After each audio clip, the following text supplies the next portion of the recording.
Good evening, Austin. Hello. My name is Eric Waldo. I am the Executive Director of First Lady Michelle Obama's Reach Higher initiative. I want to thank all of you for joining us this afternoon in Salon H and taking shelter from the storm here in Austin. We're really thrilled to be able to be here today to talk to you about what the First Lady's doing. Before we get started, I want to go ahead and give each panelist an opportunity to introduce themselves, and then we'll get the conversation started. Hey, good afternoon, everyone. My name is Don Yu. I'm the Executive Director of the First Lady's Better Make Room campaign housed at Civic Nation. We are a brand new nonprofit.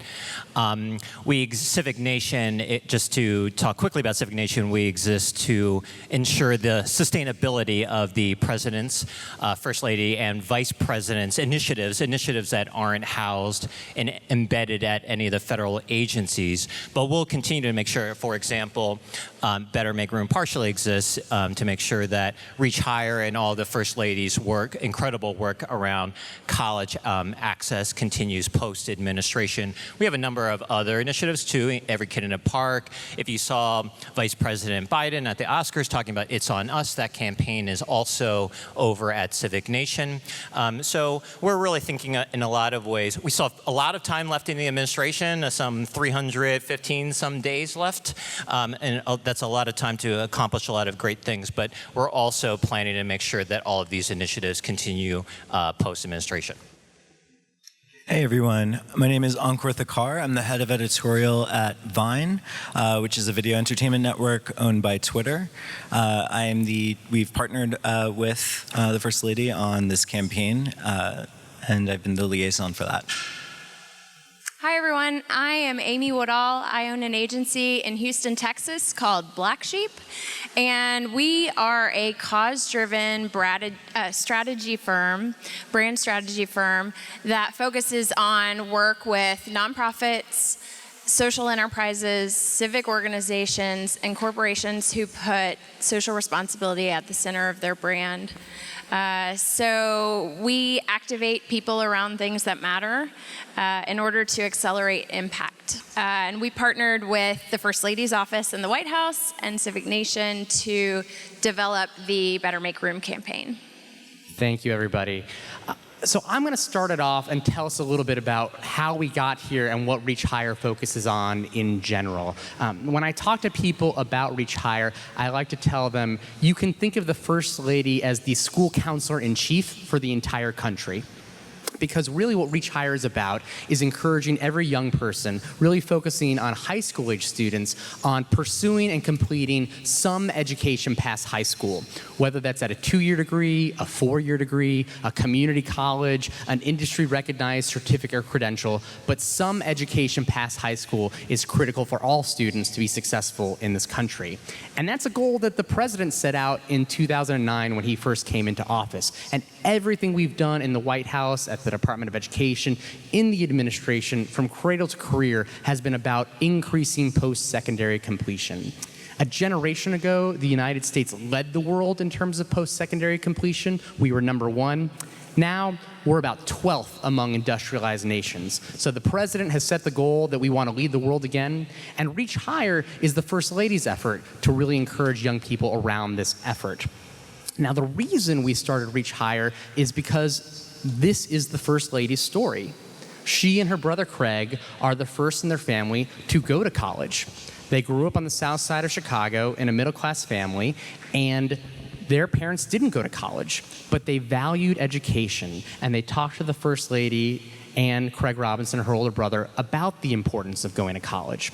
And so for her, she tells the story really honestly and authentically to young people about her struggles when she got to college, bringing the wrong size sheets to school, not knowing how to pick classes, picking senior level classes her freshman year, and really struggling. But ultimately, she was able to adapt to be successful, and education has made all the difference in her life and in her brother's life. And so the First Lady said, there are so many more Michelle and Craig Robinsons out there around the country who aren't pursuing their dreams, who aren't reaching higher, and it's our job to make sure that they are realizing their full potential. So we are out there talking to young people around the country and encouraging them to pursue and complete their education. I mentioned that she's the school counselor-in-chief. As school counselor-in-chief, the things we're talking about shouldn't come as too much of a surprise. Number one, we're thinking about making sure that young people are getting exposed to college and career opportunities.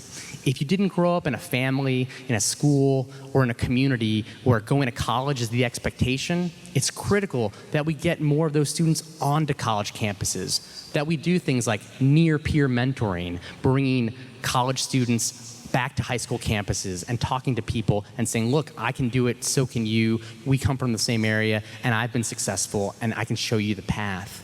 And we want to make sure that there are more mentorships and leadership opportunities where students can get on that path as well. Number two is the financial aid piece. We know that for young people to feel like college is possible, they need to believe that there's money out there for them to pay for it. So we spend a lot of time talking about filling out your FAFSA, the free application for federal student aid. The federal government makes $150 billion available, and we want to make sure that young people across the country are filling it out. It is FAFSA season right now, so if you know a young person in your life, if you work at a school or with a school district, you should be talking to them about what they're doing to increase FAFSA completion among young people. We know every year about 2 million students who are eligible for the FAFSA who could fill it out don't. They're leaving money on the table. And we know, actually, we're here in Austin, Texas today. The Austin Chamber of Commerce has done some of the most incredible work showing that if you can get young students, students of color, to fill out the FAFSA, you're greatly, greatly increasing the likelihood that they are going to attend and complete college.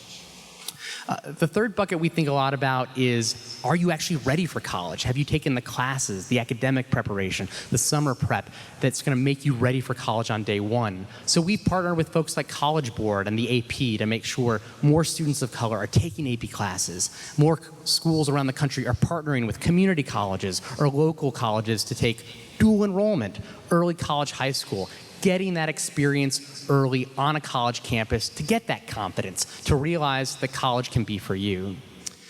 The last part I'd say is that we know while primarily students are our audience, we want to think a lot about who are some of the adult force multipliers who can make a difference. And the folks who haven't been at the table who we think should be are school counselors.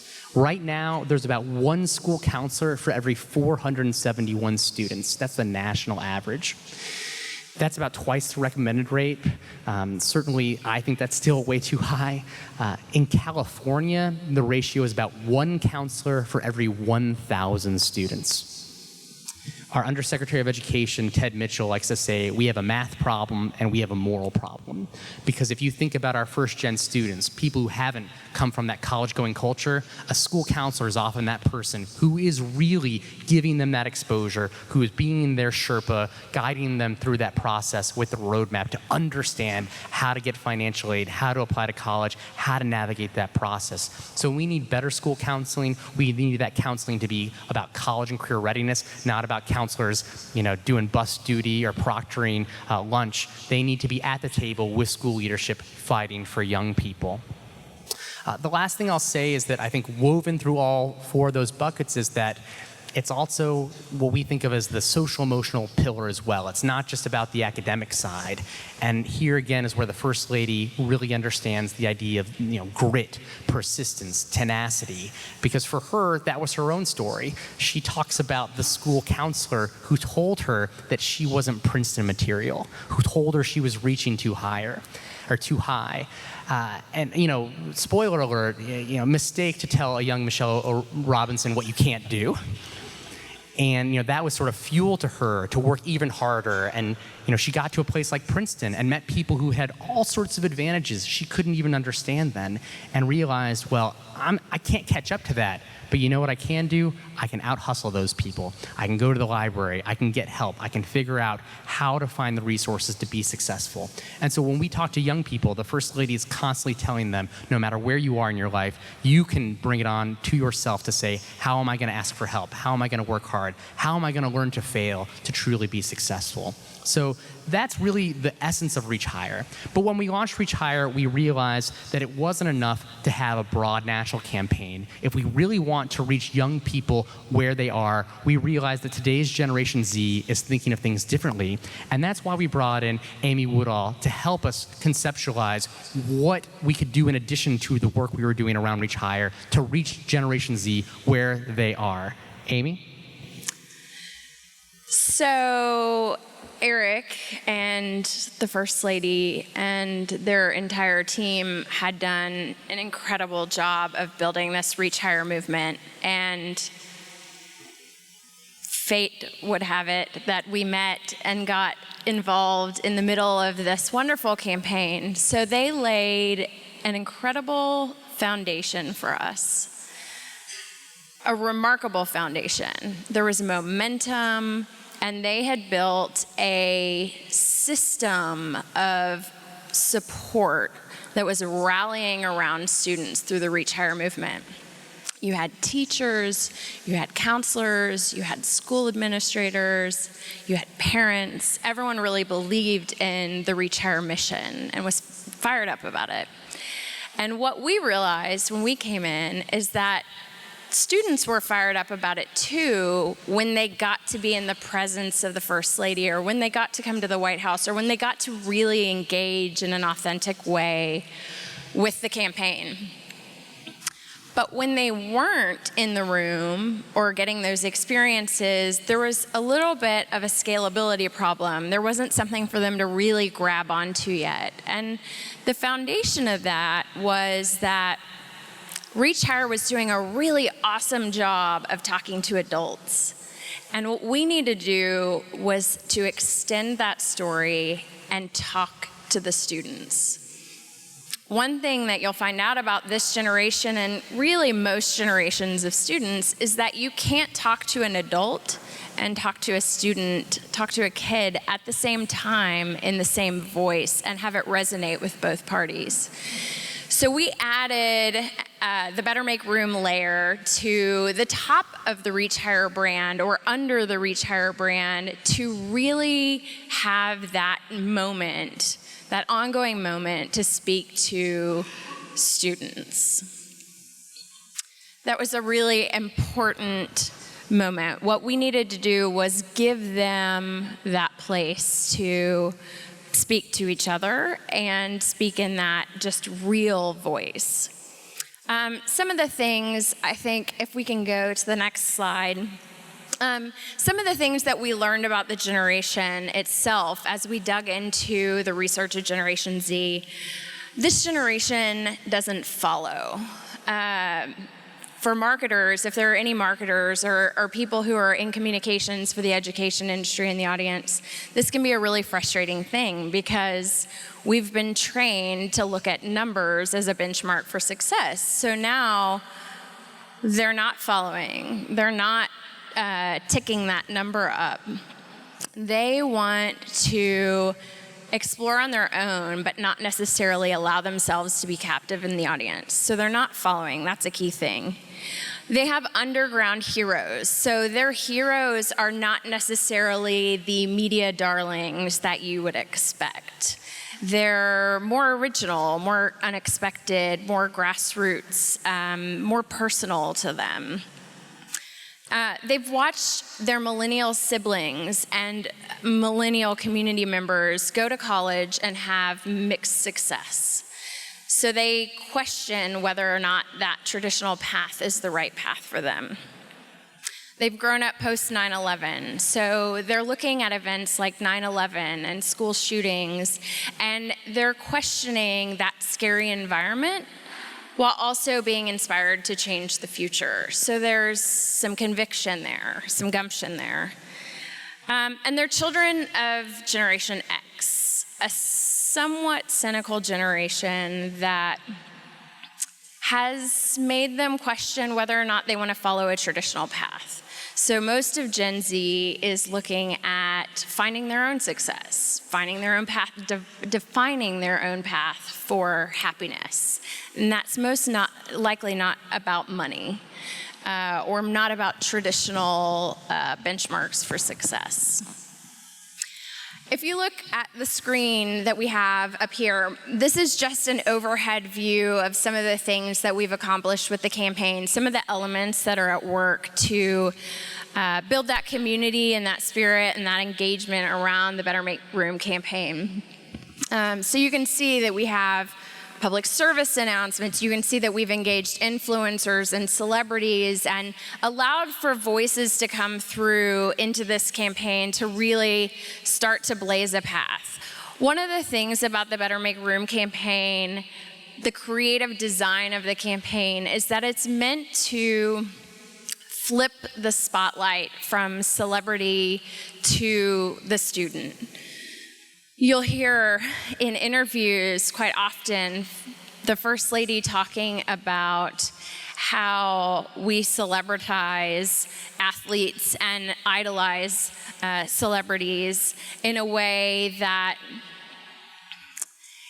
is a little bit disheartening and a little bit unrealistic. And what she wants to do, I'm paraphrasing, is elevate the student and put them in the spotlight of the celebrity. So this campaign is designed to do just that. Now you'll see here lots of celebrities, so that's a little bit of a contradiction. But what we wanted to do from the beginning is really elevate visibility so that we could get some traction. So we did look at what celebrities were resonating with this generation and allow their voices to introduce the campaign. And now as we move into the second phase of the campaign, we're actually taking the student voices, flipping the spotlight onto them and pulling their content and their commitments and their stories into the ads. So that's really coming through. We're bringing their commitments on the website into advertisements, into New York Times billboards, into PSA content, and really trying to elevate their voices and connect to the reason why the campaign is called Better Make Room is because we want to get everyone out of the way for this generation and allow the spotlight to shine on them to show what they are going to do that we may not expect next. So if you look at some of the results, we've had a lot of traction with this. Students are really getting behind it. One of the big things that we needed to do to make this successful was to really allow them to connect with each other. So when we built a space for them to do that in, they started talking to each other. So we've had 270 million hits in just a few months since late October. We launched from the White House in late October, and the numbers have really climbed since then. As you can see, high numbers on Facebook impressions, on page views, and especially on Vine views, which you're going to get to hear a little bit more about later. The four key components in really engaging this audience were that we need to give them a space to create. We needed to inspire them to build their own community.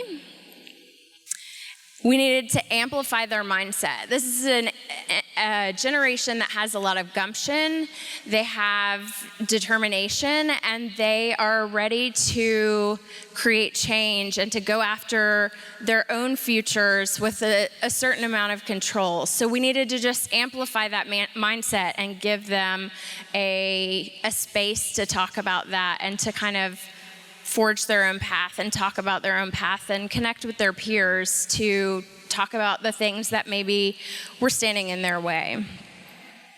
And then lastly, we wanted to spark a movement. We wanted to put them in the driver's seat and allow them to, well, we just wanted to get out of their way. So those were the four big components. Can I get the next slide? I think I already talked about this a little bit. So Gen Z, a few qualities just when you're thinking about if this is something that's affecting your day-to-day work. Some of the key points, they're altruistic. They believe that the world can be better and that they can play a significant role in that. If you think about a comparison from the millennial generation to Generation Z, and these are broad generalizations about massive amounts of people, so take them with a grain of salt. But the millennial generation was very optimistic. This generation is very realistic, with still a strong amount of altruism. They're together. They like to be together. They don't like to be alone. They've basically had technology in their hands since they were born, so they're used to being one swipe away from their friends, their peers, their online community. They're authentic and real time, so you'll see this in their online behaviors. They're veering away from things like Facebook, where you can really curate what your life looks like. They want raw, real-time, unfiltered, uncurated digital experiences. Things where they can really be themselves and connect with other people who are being real as well. They're digital natives, so unlike me, a person who is constantly learning and studying and trying to keep up with technology comes very naturally to them. And they're entrepreneurial, so they've had access to the internet since they were born. And they've seen people like Mark Zuckerberg have dramatic entrepreneurial success online, so they believe that they can be entrepreneurs even as early as 10, 11, 12, 13. They're thinking about how they can build something using technology and the internet. And then they are into snack media. So here's one of the most alarming facts that you can learn about this generation. They have 8-second attention spans. I think 8 seconds is, hopefully all of you have more than 8 seconds or we're in trouble, but they have 8-second attention spans, so they are thinking, and we need to be communicating with them in bite-sized, snack-sized media. And on that note, we'll turn it over to Ankur. Thank you. So I wanted to talk through a little high-level stuff about Vine and how we were involved. We are part of the culprits, maybe, of this attention span deficit, or we've just created a video entertainment platform that capitalizes on the way these kids actually consume media. I want to give props to this administration. They've always been very forward-thinking when it comes to digital outreach, but working with us was a clear indication that it was really important to them to reach kids where they are in a language that they understand. I'm sure many of you know this, but it's a brave new world with the way these students talk. You know, for example, the first lady is mom, and college is goals, and I can't even means I most certainly can and will. Oftentimes they're communicating in a language that can be very, very jarring. So what we did to help spread the word was bring together some of the largest digital celebrities on our platform. And to give you a sense of scale, 2 of our most popular Viners who were a part of this have 25 million followers between them, which rivals a lot of the reach that traditional celebrities have. Because for these students, these digital influencers are their celebrities. You know, they're less likely to recognize popular movie stars, but to them, these are their friends and their heroes and their stars. And so it was really important to use them to help spread the message. Vine, you may or may not know, skews younger and urban, and so we thought that it was definitely the right community to engage with this messaging. And so what we did was we flew 7 of these Viners, brought them to the White House. The students got to follow their favorite stars, become starstruck in the presence of the First Lady, which was like a very interesting dynamic. And the channel itself, as you saw, generated 50 million views. All of the captions were in line with the messaging of the campaign. And I'm excited to show you a few of the Vines that were in the channel.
So a fun fact about that last Vine, King Batch, with his 15 million followers, decided to call his good friend Justin Bieber and ask if he could use a clip of his new song. So this campaign was also unexpectedly the world premiere of the song Sorry. And I think that's a good transition. If we can go to the next slide.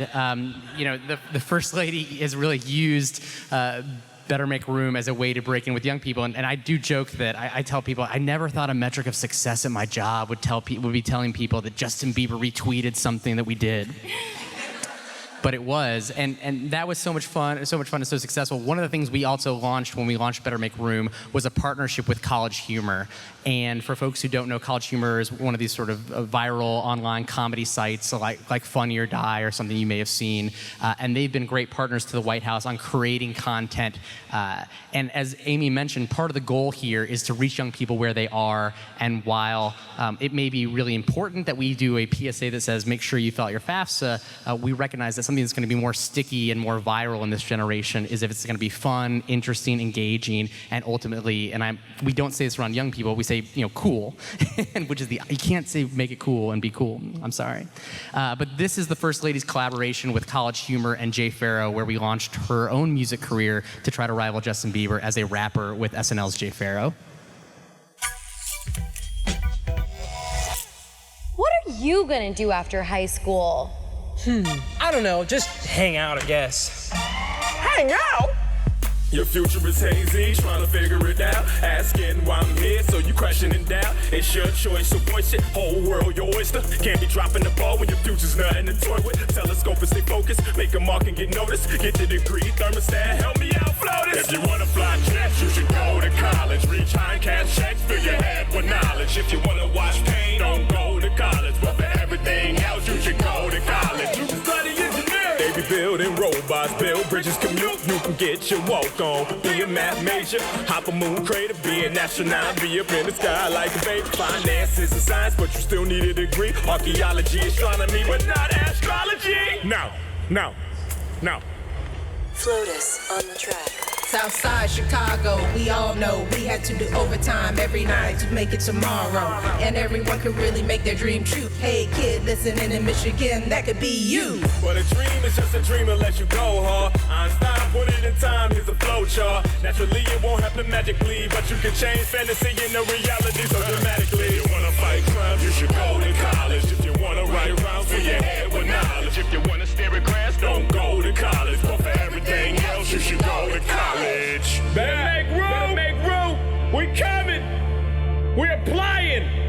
That paper is not getting thrown in the garbage. You go to college. I said college. I said college. I said college. You know, they always fall the finger. College, go.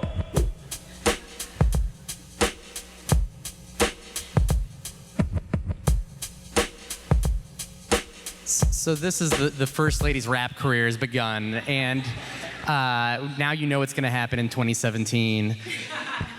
I'll just say a few things before I turn it over to Don. You know, that video, just on a Facebook post for Now This News, has had 23 million views. And the hashtag FLOTUS bars, again, where the internet and this generation is going to do what they want. We could have tried, and I'm sure when we released it, it had a different hashtag. But the internet said, we are going to create hashtag FLOTUS bars. And suddenly, for all day, you had tweets from people around the world with their own raps about the First Lady and about going to college and just, you know, taking this meme of her as a rapper and what they would say and rap about. We had offers from Empire, the cast and writers from Empire said that they were ready to help the First Lady with her rap career. We had all sorts of offers, and we'll see if there's another opportunity to let her celebrate her musical talents, but that was a lot of fun. And I will say just one other thing where you see it in real life. The First Lady did some surprise visits to a school last week, and she actually met with a younger group of students, with a group of fourth graders, and a 10-year-old boy said, "I saw you rap." And she said, "Oh yeah, well, you know, what was the rap about?" She said, "Going to college." And, you know, especially in light of the passing of Nancy Reagan this past weekend, you know, as a young child, I can still remember the song for the Don't Use Drugs campaign. And I think, you know, the power of music, the power of popular culture to change minds and to change opinions is something we really value and want to take advantage of. We want to keep doing this, not just while we're here, and that's really what Don wants to talk about. Thanks, Eric. Thanks again for everyone for being here. I just want to, you know, what I want to talk about really is the value of partnerships and how incredibly essential all of you here are to this movement. You know, although we think that the First Lady has an incredible megaphone and star power, she has the ability to spark a movement. You know, we don't believe here that you lead movements from DC. You don't lead movements from the federal government. We don't have boots on the ground here.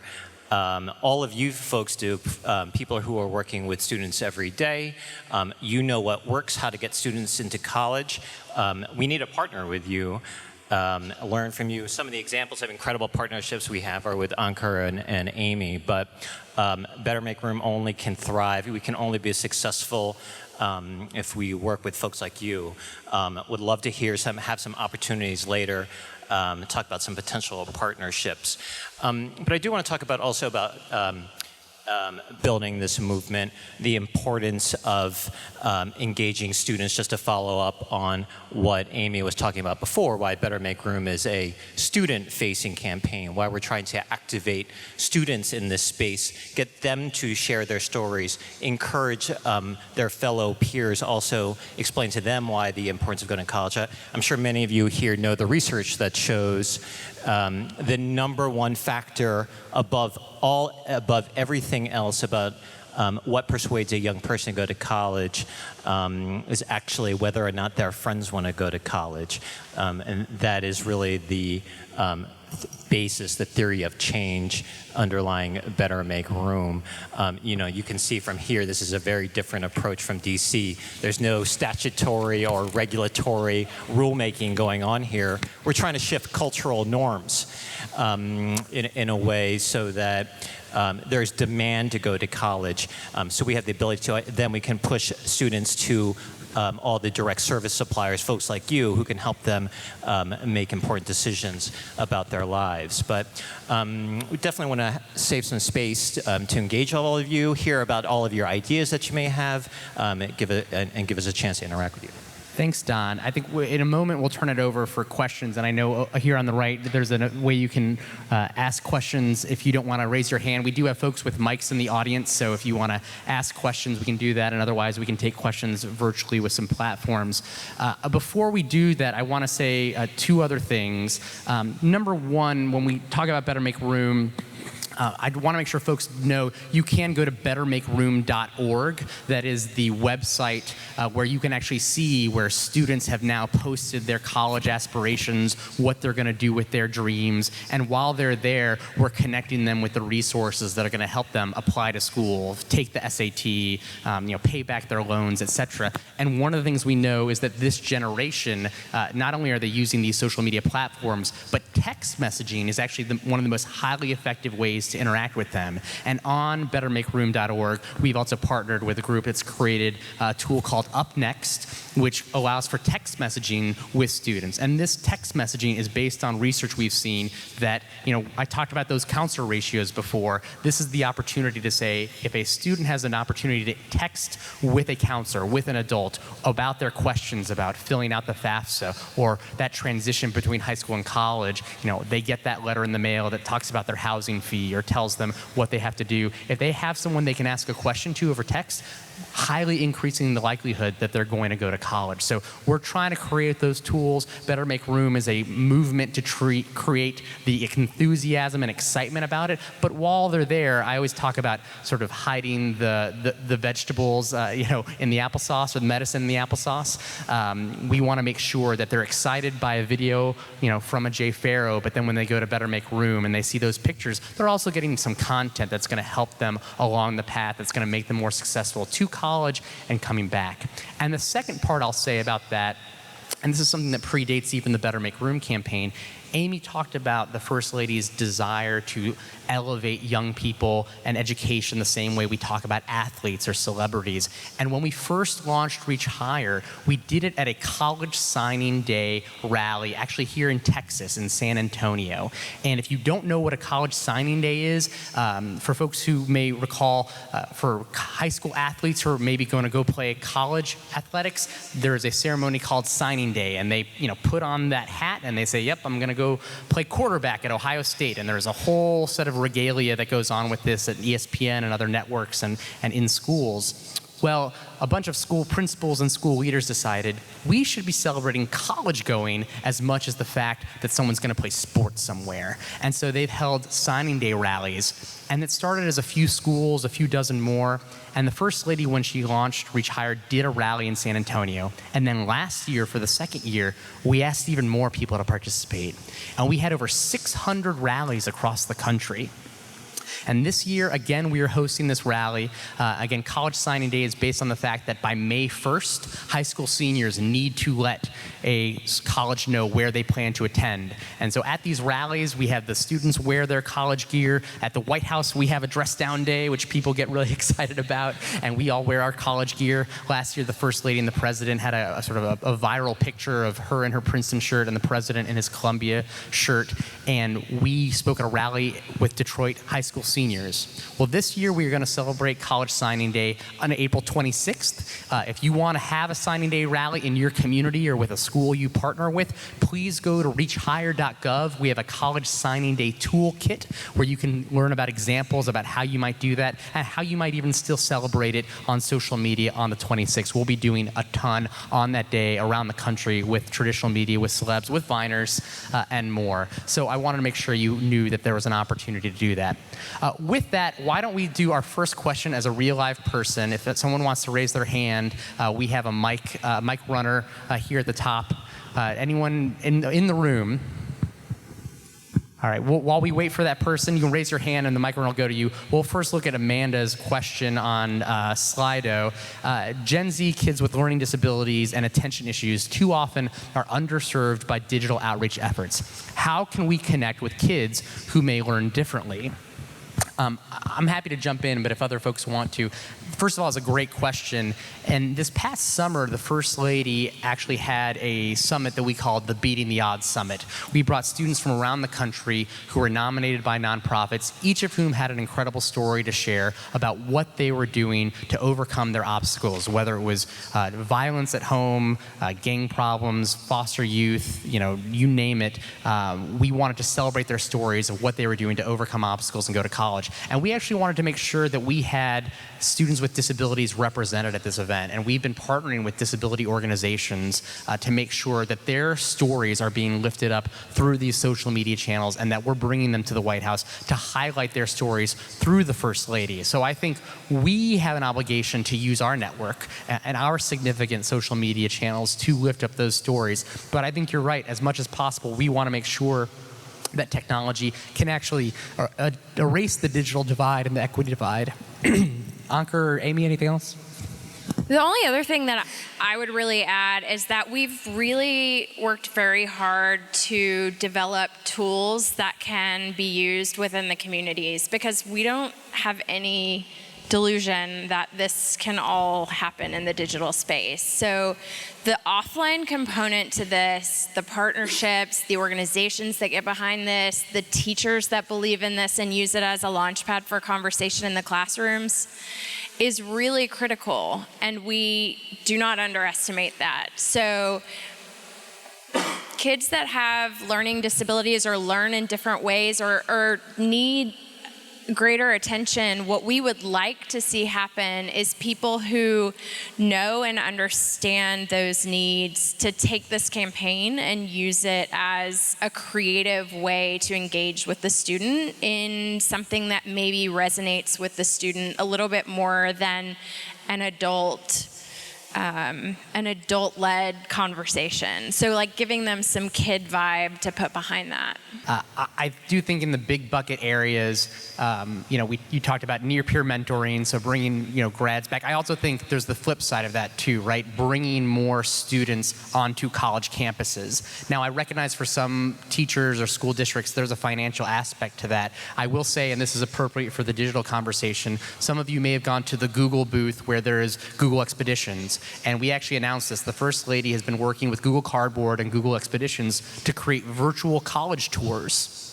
So now you don't necessarily have to have the money for the trip or the field trip to get a student to see Howard Community College, because the First Lady went to Howard Community College in September, and with Google's 3D technology, they have captured, the health lab there. They've captured the tech program there, the entrance, the dorm, etc. And a student just with your smartphone can look in a Google Cardboard app and be able to take that virtual tour. So I think you can bring more kids onto campuses. You can also show them campuses through that through virtual technology.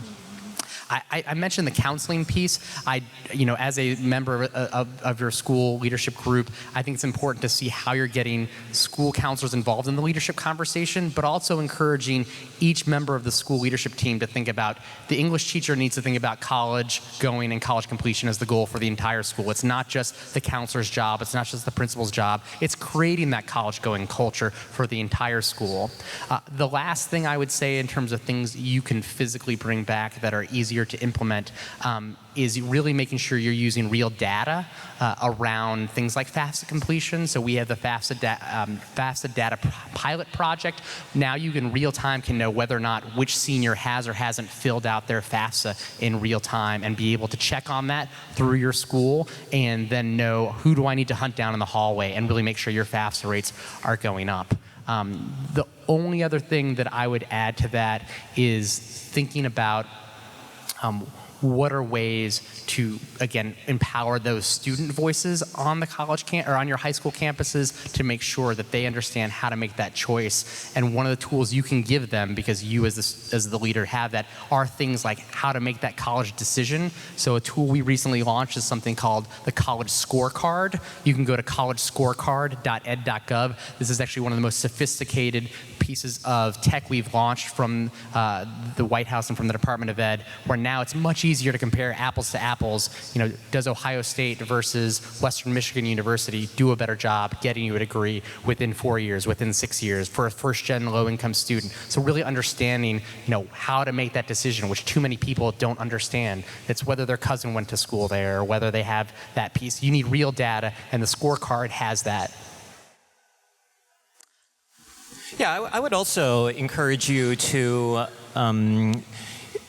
be creative and think about the ways in which you can join the movement in a way that makes sense for your school and your local community. I was following on Twitter, following some people who were using the Better Make Room hashtag and the Reach Higher hashtag, and I saw a school having a FAFSA fiesta. It was like a FAFSA rally, and it was a party, and they had music and I've food. seen FAFSA flash mobs in cafeterias. People like create the FAFSA dance. I've seen many FAFSA fairies. And it looked like kids were having a great time, and the goal was to get all the high school seniors to complete their FAFSA forms. But that's what we love to see, local communities coming up with their own ideas about how to join the movement, because their ideas would be, frankly, much better than ours coming from DC.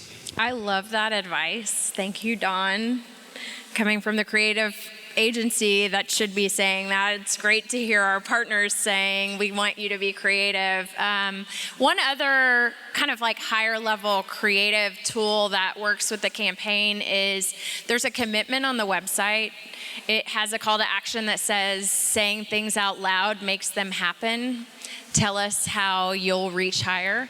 And that line, saying things out loud makes them happen, is really true. And I would love to see teachers using that in the classroom to have their students really talk about what they intend to do with their futures.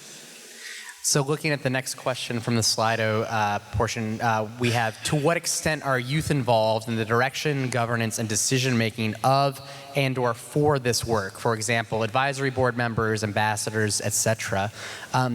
So I think we have been really honest about wanting to make sure youth voice is part of that. And again, if you go to bettermakeroom.org, you can see that the landing page is entirely about youth saying what they want out of their education, what they want out of this movement. I talked about our Beating the Odds Summit this past summer, where explicitly the notion was, and Don has seen this, and Ankur and Aimee have seen it to a certain extent, a lot of folks, for lots of important reasons, get invited to the White House. But this was the first time we said, this is an all-student summit. These are the people we want to celebrate, is young people. And each of them saw in that day, wow, I didn't think just working hard in school and graduating from high school and getting accepted to college would be something that would get me invited to the White House. And I think that's part of the larger cultural shift and why we do want student voice explicitly at the table. In terms of the pure governance, we don't have a student advisory board per se, but we are, again, trying to use these channels, whether it's Vine, whether it's Instagram, whether it's Twitter, to actually interact with young people and lift up their voices. Aimee can maybe speak a little bit to the PSAs we've done and how we have tried to use and flip the celebrity voice to tell student stories. Yeah, I mean, two things. We are monitoring all of these voices that are coming through in the framework that we've set up. So when we hear something coming from a student that's meaningful, that we think should be a bigger part of the campaign, we're reacting to that. So that's one thing. The other thing is that when we first launched, we launched with a single PSA, which featured a number of celebrities, but also featured 3 students, 3 real students, 3 students who have incredible stories. And those 3 students kind of became unofficial ambassadors, in addition to all of the other research, all of the other focus groups, all of the other classroom conversations, all of the other research that we had done. Those 3 students became people that we went to. And even as recent as, I guess, I lose track of time easily, but I think it was 2 weeks ago or 3 weeks ago, we had one of the students host live a Twitter chat, a student-to-student Twitter chat on the Better Make Room channels. So we're infusing those student voices and that student input and really trying to make this, I mean, it doesn't work if we don't speak the language and do the things that are going to help the students. So we're trying to pull that in everywhere we can to make it as effective as possible. Great. Can we get an in-person question here in the audience? Hi, it's working. Thank you so much for your time today. I wear the PR and communications hat at a small nonprofit focusing on STEM education. And so if you removed yourself from this particular movement, what would be the one strategy or one must-do in your minds for somebody that's working with a very minimal budget and without Michelle Obama or any celebrities? So I think that the question is, if we did not having some of the resources we have, how do you galvanize this movement? I would say a few things, and this is again, we try to be really honest. We understand that we have a big megaphone.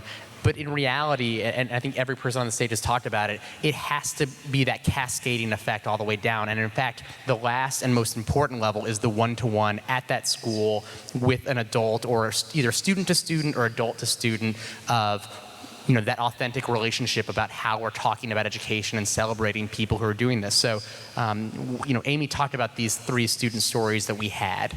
There's a first-gen student, who's an immigrant story. There's the first-gen student who's the urban story. These are each, people who are their first in their family, and they're being, the person telling their story is that celebrity. But in reality, the idea that how does a school create a community that is celebrating those young people? You don't need to have Tony Goldwyn or Sierra to celebrate the stories of people doing incredible things at your school. I think in a weird way, and I've been in education my whole career, we feel we feel like we're taking advantage of telling those stories, or we're very protective of them. But I think in reality, in the same way that we celebrate, the varsity athlete, like we need to celebrate that incredible student who has worked hard and is making it.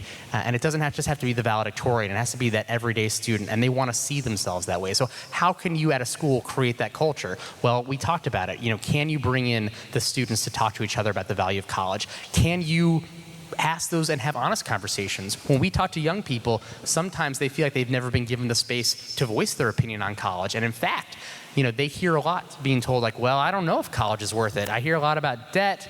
I've heard about people who went to college and are bartenders. Like, why should I go do that? I mean, even at a high-performing school, many students say, "Oh, I've been told I got to go to college, but I don't actually understand why." And I think giving students the space to have that conversation, to meet people who can really authentically say how it's changed their lives, and not just saying "thou shalt," but creating a back-and-forth relationship where students feel empowered and can see why college matters or why education is important. That's the difference maker.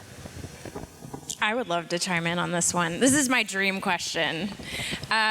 So this is my first time working with the White House. And normally I'm working with brands just like yours, organizations just like yours, nonprofits who have no resources or limited resources. Every nonprofit is short on time, money, and people.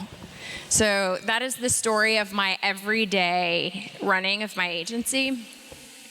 And I would say that also, I don't like to go to speaking engagements where you can't walk away with something you can use. And this is not a situation that everybody gets to have. So I would say 4 things. Number 1, I think when you're working with this generation, the key is to build a flexible brand system that students can engage with. They can engage with it verbally, so it's easy to talk about. It's something that you can hear coming out of the mouths of your students. It's something that's not awkward to say. It's something that feels cool to get behind and talk about in the lunchroom or in the halls or, after school. Secondly, you want it to be something that they can engage with in the digital space. That's really important. So verbally, digitally, and then the third thing is they need to be able to engage with it creatively. So they need to be able to express themselves. They need to be able to make it their own, to kind of disrupt whatever you've built and decide what it means to them so that they can show it off. So that's the first thing. The second thing is I would reach out to passionate partners that care about the same things that you care about. Too often as nonprofits, we work in a silo, feeling sorry for ourselves because we don't have the resources we need. And there are other people out driving towards the same mission. And if you can get them in the room, for us, it happens to be awesome partners like Vine, but there are people in your community that believe in the same thing. And if you can think more about, we call it co-opetition, but cooperation over competition, that collaboration will really help to get everyone where they need to be. The third thing is that you have to listen to this generation. I mean, you could probably say that about everyone. Everyone wants to be listened to, but keep it in mind when you're thinking about this audience. Listen to them, respond to them, and then elevate what they're saying. So try to use the words that they've given you and the things that they've given you to care about. And the last thing is provide experiences and tools that they can use to steer the ship. And then as best you can, without abandonment, get out of their way. And one priority of the First Lady is to ask for help when you need it. So that's something to keep in mind. You can let them drive, but still be there for them. So those are the 4 things that I would think about as, an organization like yours. Looking at the online questions we get from Taylor, will this campaign continue after Michelle Obama is no longer the First Lady? Long-term plans. Donald? Great question. I actually think you can answer that question in 2 different ways. If the question is the First Lady committed post-administration to this work? She absolutely is. Eric and I were with her last week when she talked about how she and the president had been working with youth and mentoring youth well before the White House, and they will continue to do this for the rest of their lives. But I actually think the more important question is, will the campaign continue? That's actually more of a question for the field and all of you. The real question isn't whether she can't sustain this effort by herself. Again, movements are led from the grassroots and the ground up. So once this campaign will certainly continue if we can get to the point where students are talking to other students at scale about the importance and value of getting a great education. In that case, for sure, the campaign will continue and wouldn't even be dependent on whether or not we have the White House or whether or not we have Michelle Obama being our spokesperson. Thank you. We'll do another in-person question. Hi, great talk. My name is Hannah, and I'm with the University of Texas at Austin. I think my question is a follow-up to what you just answered. I think the second half of this problem is college readiness. So we're getting them to college, we're creating the accessibility, but are there long-term plans or a second part of the program to really make sure that once these students get there, they're able to succeed and that there's something that comes out from the long-term implications of this plan? Great question. So, and I will add, the notion is it's not just enough to get students to college. If they're not completing, we have failed. And so, the stats that I like to talk about are anywhere between 15 and 40% of entering public college freshmen have to take remedial classes. So these are for the students who did all the right things. They graduated from high school, they applied to college, they were accepted to college, they got in, and they showed up. Like, all those are big deal, especially for first-gen and low-income kids. But if they drop out after that first semester, if they get in that remedial class and it puts them in a bad scenario and they drop out, we have not been successful. So we absolutely are committed, and Better Make Room and Reach Higher are also trying to make sure that we are collaborating with institutes of higher education, with colleges and universities, and with school districts and high schools around bridging that gap and divide to make sure students are ready on day one, and once they get there, that colleges are changing the way they view students. We talk a lot about whether or not students are college ready. I've heard more people say, what are we doing to make sure that colleges are student ready? And the good news is that the First Lady and the President have been calling this into action. So we held 2 college opportunity summits in January and December of 2014. And again, we didn't need an act of Congress. We didn't have a budget. We said, if you want to stand up with the First Lady and the President, you university, you K-12 system, you have to commit to what you're going to do to increase access and completion for first-gen and low-income students. And we actually had over 630 commitments from around the country. From universities, over 300 universities, what they were doing to use better data, to scale what's working, to identify strategies that are going to support students in real time. Because unfortunately, Too often we've said once students get to college, it's the Wild West and you're on your own. And we know that organizations that are figuring this out, like Posse, like others, are creating infrastructure systems for students in college so that they know how to ask for help, they know how to fail, and they know how to keep things going. I see that we are running out of time, so I want to say, just to wrap up, number one, we are so thankful and grateful for each of you. I know there are really great tacos out there outside of this room, and a great Austin outside, and I thank you for coming to one of the last sessions of the day. It means a lot to us. We'll stay behind to answer questions for folks who are interested, but again, you've all signed up because you understand that we need to be talking not just to, but with young people to make this happen, and the First Lady and the President are committed not just for the next 316 days, but for the rest of their lives. So we need your help in this movement, and we look forward to it. So thank you, everybody. Have a great day.